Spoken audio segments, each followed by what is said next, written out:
नमस्कार प्रेक्षकांनो, जुळलिया गाठ ग या मालिकेच्या येणाऱ्या भागामध्ये खूपच धक्कादायक ट्विस्ट आपल्याला पाहायला मिळतोय. कारण एकीकडे दामिनीची तब्येत मात्र आता वरचेवर बिघडत चाललेली आहे, वरचेवर गंभीर होतीये आणि धैर्य विलास आमने सामने मात्र आलेले आपल्याला पाहायला मिळतात. होय प्रेक्षकांनो, घरामधला वाद इतका मोठा झालाय की सगळेच एकमेकांच्या आता अंगावर धावून आलेत.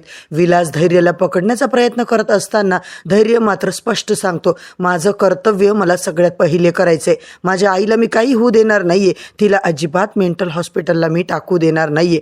इकडे भास्कर या सगळ्या परिस्थितीचा विचार करत असतो, कारण आईला वाचवण्यासाठी आता काहीतरी करावं लागणार आहे याची जाणीव मात्र आता धैर्याला झालीये. सगळ्यात मोठा प्रश्न प्रेक्षकांनो, हा वाद नेमका आता कुठपर्यंत पोहोचणार आहे?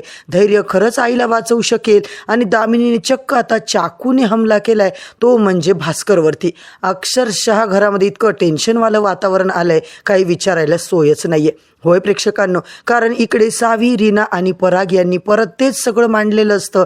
त्याचवेळी रीना मात्र बोलते तिथे येऊन, अगं त्या तर परत गेल्या ना. इकडे मात्र ती बोलते, असं कसं परत गेल्या, कसं शक्य आहे? तेव्हा हा शेवटचा पर्याय आहे. काही झालं तरी आता या सगळ्यातून यांना वाचवायचं, तुम्हाला परत इथे यावंच लागेल. पराग मात्र बोलतो, सावे अगं पण बरोबर आहे, परत गेल्या त्यावर आता पटकन त्यांना फोन लावते. नीताला विचारते, काय हो वहिनी, आई घरी आल्यात का? सावी बेजार होऊन जाते आणि लगेच ती बोलते, नाही ग.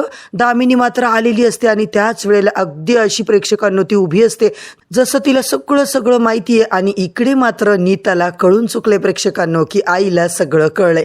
पूर्ण आजचा भाग बघा प्रेक्षकांनो, इतका इंटरेस्टिंग दाखवलाय ना, शेवटपर्यंत नक्की बघा. चॅनलवरती नवीन असाल तर चॅनलला सबस्क्राईब करा, व्हिडिओला लाईक करा. इकडे आपण पाहतोय भास्कर विलासचा घाणेरडा प्लॅन. काही करून दामिनीला मात्र मेंटल हॉस्पिटलला टाकायचं. नर्स, डॉक्टर सगळ्यांना त्यांनी बोलवून घेतलंय. धैर्य मात्र जेव्हा येतो सगळं नाटक बघत असतो. धैर्य बोलतो, अरे काय चाललंय तुमचं, काय करताय तुम्ही, कशाचा गोंधळ लावलाय आणि आईला न्यायला का आली ती लोक? धैर्य, अरे तुला माहित नाही, आपल्या आईला खूपच भास व्हायला लागलेत, अगदी वेड्यासारखी वागतीये ती, तिला आता मेंटल ट्रीटमेंटची गरज आहे, सायकॅट्रिस्टच्या ट्रीटमेंटची